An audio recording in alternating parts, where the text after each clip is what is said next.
Go Break family, how's every single one of you today? Welcome to another episode of our show, and it is time to talk about NXT UK, a show that we will still be covering. Is the show that get us all excited. We love it. This week though, it was a transitional week. We always mention this after a big week, after a big championship match. They always have the reset, so we can actually get excited for what's to come. But despite of that, we had more continuation. What is the new storylines that they're gonna keep giving us. Also, somebody is stepping up for Meiko Saramura. So, Paul, excited? Nah, whatever. We're waiting for next week. Yeah, I think this was really, you touched on it, a down week. I mean, we'll talk about who Mako Satomura's new opponent's going to be, but, to me, that promo was like a wet fart. That wasn't good at all. That doesn't get me excited for it. And, a lot of the stuff, even the thing that they had to open the show, it just, I don't know, it feels like WWE main roster, that of feel is getting too involved. It's like, hopefully, when the NXT 2.0 guys leave, it goes back, to fully the way it was. Yes, exactly. So thank you so very much to every single one of you. We know we're back. Don't forget, we're going to keep producing content. So don't be thinking that we're going to disappear one more time. Just give us a few weeks to keep adjusting to new schedules, new ways of keep producing the content. But thank you one more time for being with us. And Paul, let's talk about from the beginning. Like you said, the first match that we had was a tag match. Amel and Angel Hayes going against Zaya Brookside and Alexandria, I think is her name. And she, she's trying to help out Zaya Brookside to become this heel, but still for me, it's not quite working because Zaya Brookside still comes out smiling, still comes out feeling like a baby face. But at least the other one, Alexandria, she's the one that is trying to make her feel a little better. Is it working? I don't know yet, but they need this type of wins though, especially Amel that now is kind of the best baby face that they have so far. Yeah, but and you really think it's okay, who's gonna win from this feud? Like you said, is this gonna be where Zaya Brookside goes over? Because the heels, they kind of cheated. It was everybody behind the ref's back and everything. I believe Zaya was kind of or the ref was distracted by Amel because everybody was getting involved in everything, and then the heels took advantage, and then she hit her finish. It's almost like the wing clipper. She kind of gets him in that, but then it's almost does the knees or a kick to the back, yes, of the spine. Yes. And the heels got the win. They quick hightailed it out of there. Amel was pissed. And if you're gonna say, okay, Amel wins, Amel versus Mako, I don't know if everybody's beating the door down to see that again. But does anybody really believe either of these two versus Mako? No, not really. So that's the thing. It's I don't know what you do from this, but I would say almost the heels got to win. Yeah, like that. Yeah, because the heels are, at least they're newer. You should try to get them over. Yeah, no, I feel that what we're going to talk about in just a second, I think that we know what's going to happen, but that is only a transition again, because like you said, there's not really a heel, besides Blair Davenport. She's still injured. She might come back really soon. And also remember, they did the feud also with Isla Dawn, so that's over. So they need somebody at least to keep the title fresh, because unfortunately they haven't really built anybody that could be in that number one contendership. And maybe at some point Zaya Brookside again with the help of this girl, but I don't know if that's going to be a title switch or even a good feud, because again, Zaya Brookside just something, and this girl is kind of helping out, but I'm not completely sold on it. So Paul, tell me a little bit about this, because Ivy Nile, remember we said that last week she won. She beat Ina Samuels. So she walks through Emilia McKenzie right away. She's like, hey, I want to see Mako. And she, of course, also put her pays respects to her. She said that you said that if you come and ask for a title match, you will give it to him. And so that's what I'm asking. And Mako is like, okay. So I mean, yeah, how awkward was this segment? And no offense, but I did not expect Ivy Nile's voice to sound like that. I expected it to sound a little deeper. It sounded like Minnie Mouse, coming out of here. It was really high pitched. And I shouldn't say high pitched, but it was, I expected it to be a little bit deeper. Very female, very women. And and she asked Mako for the match, and she was nervous. I felt like she was speaking in front of 10,000 people.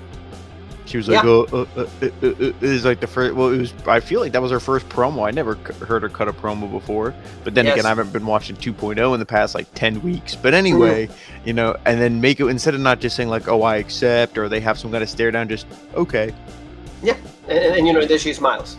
So they make it in the wars, and also but then for example, that feud, I was gonna say that just seems like shit. No, it's nah, nobody's really excited. But then you see Lash Legend and Amelia McKenzie, they're the ones that are going at it, beating each other up. And that one seems like, not that I'm saying it's going to be good, but that one is at least like it has the excitement to it. And also it has like the anger factor. It has like So I almost feel like she's going to beat Ivy Nile, like, okay, whatever. And then they're setting her up for Lash Legend. Like, that's supposed to be the big challenge because Lash is going to beat Amelia. That's, unfortunate. That's not how I would do it, but that's what they're going to do. No, yeah, like, I agree with you, but like this, crossover that they're doing, like you said, if they don't bring big names, it really doesn't work because a lot of people that watch or don't watch 2.0 don't know who these people are, and especially like they don't know if they win any matches or anything. I mean, Ivy Nile beat Nina Jones, but is that really worth it to become #1 contender? No. I wonder what happened with Eva Valkyrie. I really wonder about her. I don't know what's really going on, but I really wish that she will be back because that feud will get me really excited in this division. It needs it. Dani Luna is out, and also like Jeannie's out, so like they need new faces in this division and quick because like unfortunately, like you said, Blair Davenport might have won the championship, but like the injury completely changed the landscape on that. Well, let's talk about La Familia, the Familia. Look at that picture. That picture is just amazing. These guys at least are like probably the hottest thing on NXT UK, for me at least. If they will have gold around their waist, it will be even better. But at least they went against Jack Stars and also like Dave Mastiffs. Good match. I liked it, but in the end, like they are 3 against 2.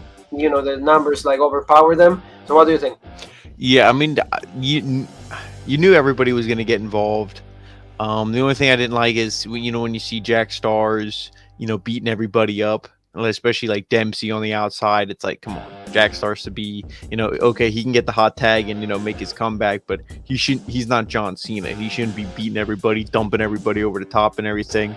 I did like the one spot early on in the match where Raja goes to do something to Mastiff, and Mastiff like sails his leg, and then Raja jumps off the top, and Mastiff kind of just walks out of the way and lets Raja hit the mat. And he's like the eye. So he's taunting the heels, and this was good.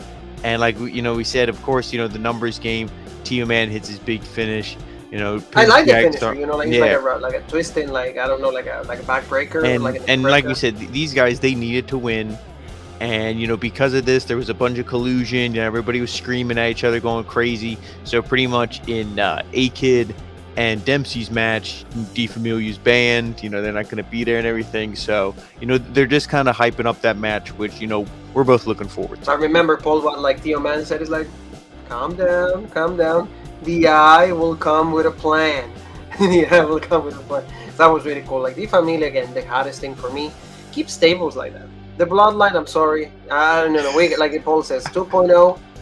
Unification. We give you a spoiler here. Like they are the new unified tag team champions. Absolutely sucks. The Bloodline. Yeah, I want the Familia to go and dethrone the Bloodline because the eye sees everything. That's like the type of groups I'm involved. And like you said, like hopefully they will manage somehow to do something in the match with Dempsey and the A-Kid. Like you said, it's going to happen next week, and this is going to be Heritage Cup rules. So this is going to be great. I don't want the A-Kid to win, Paul. This needs to be Charlie Dempsey all along. And I would love this to be like a 2-0, not just 2-1 like they always do. Yeah, I'm really hoping they don't. They tease these two kind of being friends, maybe even a team, maybe Dempsey even leaving D Familia. Hopefully they don't do that for a while because I hope D Familia, their success continues into that triple threat tag match. I hope they become new champs, and I hope Dempsey gets his second win over A-Kid. Yeah, like how that would be amazing, and that's what like we're really hoping for. So tell me a little bit about Kenny Williams because he went against Josh Morrell. This guy is doing the jobs right now. But I think that like soon he's gonna get a character. He's gonna have a personality. He's a good wrestler. But in this time, it was all about the guy, the scum of the earth, and also bad luck.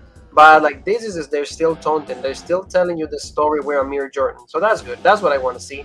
And we get to see a Kenny Williams really going nuts. He's a good wrestler, but you can see right there Fuego, El Mask Demon or whatever, or Banzo right there, and a lot of people had the masks also.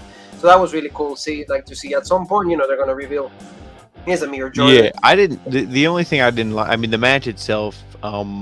Itself. Josh Morrell is good. Kenny Williams is fine, but too many people with this mask, and for it to just be in the crowd and they just awkwardly stare at him the entire match, and there's some back and forth. It should be a normal match.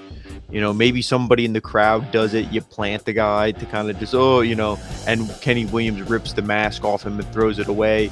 And then at the end of the match, when it's the finish, you have a mask guy pop up and you have Morrell get the win. I don't know. You do this. I just didn't like how this was booked. I know what they were going for, but it's like, instead of when you're pouring the salt on your fries and the cap falls off and all the salt falls out. That's what this was. It was like way too much of what they were going for. What I would have done is, for example, I will just like at the end, everybody shows with the mask or wears the mask, but at the end, not throughout the whole match because it's weird. It's weird. Yeah. And in the end, he won. So he did like bad luck and still gets the win. So like it doesn't really pay any effect. The effect will be that he gets so confused or like so distracted by it that like Josh Morrell gets the win. So I don't know, but like of course like they taunted from the match. At some point it's going to be the main event of this, and Amir John is going to be revealed as like the guy that's going to be facing Kenny Williams. So this is good. Also, Paul, we got to see Paul Wagner, Von Wagner. So not Paul John Paul Von Wagner going against is going to go against Gradwell, and that's going to be in 2 weeks. So they asked him, he's like, how do you feel about it? He's another one who nobody he compares sucks. to me. He's another one who sucks. Every promo, it's Von Wagner's world and you're just living in it. And he has the same catchphrase every freaking time. He sucks. Bradwell comes in, he's like, you're an asshole, blah, blah, blah. They get in each other's face, start going at it. I'm still here. I mean, I don't know. I'm not looking forward to the match because, if you really want to book it legit, Gradwell beats this giant monster, and then that's how he earns his Heritage Cup shot against Noam Dar, the match that we've been pushing for a while. But no, he'll get beat in like 5 minutes. And I don't like that, like you said, and they're gonna job a guy that is from the house. They need to support their own guys. I mean, have them come, they get another, and at least they get into a show that is not theirs. But at least they should put the guys that belong to the show over. But they're gonna do that.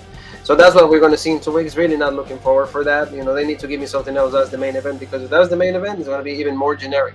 And we're not blaming. This is our favorite show, but hey, we're not also saying that it's always good. Most of the time it's good. Well, if you notice, most of the things we complain about are the 2.0 crossover segments. Yeah, so. Because like you said, if you don't give me Braun Breaker, if you don't give me like the Toxic Attraction, that would be cool. For example, get those girls and Meiko Satomura, get another girl with like a Millie McKenzie, like have like a, I know you're not a fan of like the 6 men and no 6 women tag, but at least have a taunt, something, champion versus champion, something that is going to excite me, not just like guys that like I'm not featuring 2.0. Oh, what do we do with them? I'll send them to the UK. And nobody watches the show anyway. Only Robert does. Not really like, okay, so we get the trash. Thank you guys. I really appreciate that. Dog collar match ball. Like we didn't have a lot of expectations from this because we've seen it a lot of times now in AEW, and they use the blood here because it's PG-13, it's WWE. The uses of blood was not allowed, but despite that, Eddie Dennis and Wildboard, they give us a pretty good match for what they were given. And like you said, maybe the winner, I don't know. I mean, what are they going to do with Wildboard now? And I mean, then Eddie Dennis is just a manager. He fights just when he completely has to. So your thought? Yeah, this was actually pretty good. It wasn't as, over the top and, gimmicky as some of these kind of matches that we've seen in other promotions. But, like I said, these guys aren't main event guys. So the fact that they, didn't have any blood, to me, that it didn't hurt it, because it didn't, it wouldn't have really helped it either, because I didn't care to see either of these guys bleed. I didn't want to see Eddie Dennis get beat up, and I didn't want to see the Boar beat anybody up. It was a thing. But no, this wasn't bad. They got creative with how to use the dog collar, like having it around the turnbuckle and like choking the guy when he went to run, just using like the physics and everything of the chain.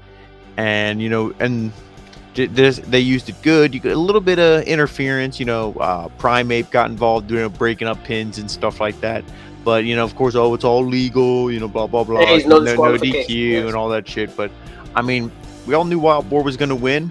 I liked the submission. He really had them chains pulled in there, like you have in the picture. You can see. I mean, it looked like it hurt. He probably was tapping out. I like that because it's actually pulling, like you said. Let's watch it. But I mean, that was the finish we all expected. And, the match wasn't bad. Like we said, this week of NXT UK, it was kind of building some things. And maybe with having the lower expectations that we have, we'll like it even more when we see it. But it's one of those things that they kind of had to cool down. We didn't hear really from the champ or anything like that. So this week it was all right. Transitional week, Yeah. transitional week. You have the hottest episodes. You have like those that like a massy. Here, this is the transition week that gets us ready for what's to come. See, like A Kid against Charlie Dempsey. That's going to be a great match. That's going to be absolutely a great main event. Hopefully, like we said, like Charlie gets the win. He's the hottest guy right now. I mean, that should be like a match with like Ilya Dragunov, and maybe like if he's ready, I will put my championship with Charlie Dempsey just because of like how different he is and all the stuff that he carries from the family, all like the lineage from William Regal and all of that. I mean, he's not in WWE anymore, but still, he's a legend regardless. So I'm really looking forward for that. Yeah, like we said, this week it was just down, but NXT UK, what do we say? They always 2-3 weeks. They're always planning ahead. Hey, this is what's coming. Stay tuned, and we're gonna stay tuned right here On Robert, family. So thank you so very much. Don't forget to help us out. Just we wanna I know more content will be coming, so don't get stressed out, don't get disappointed, don't get worried, please don't, because more is coming to your way. So family, don't forget to just help us out with a like, and also subscription will be good so the channel can keep growing. And like I said, more things are in the cooking boil right there, family. So where else can they find us, Paul? And guys, make sure you stay up to date with everything we're doing. Follow us on our social media, Rope Break on Facebook, the OG Rope Break on Twitter, Original Rope Break on Instagram, Twitch, and TikTok, and of course right here on YouTube, the home of the #1 podcast in the YouTube wrestling community, the Original Rope Break. And you and me have one more thing that is left to say, and that is... The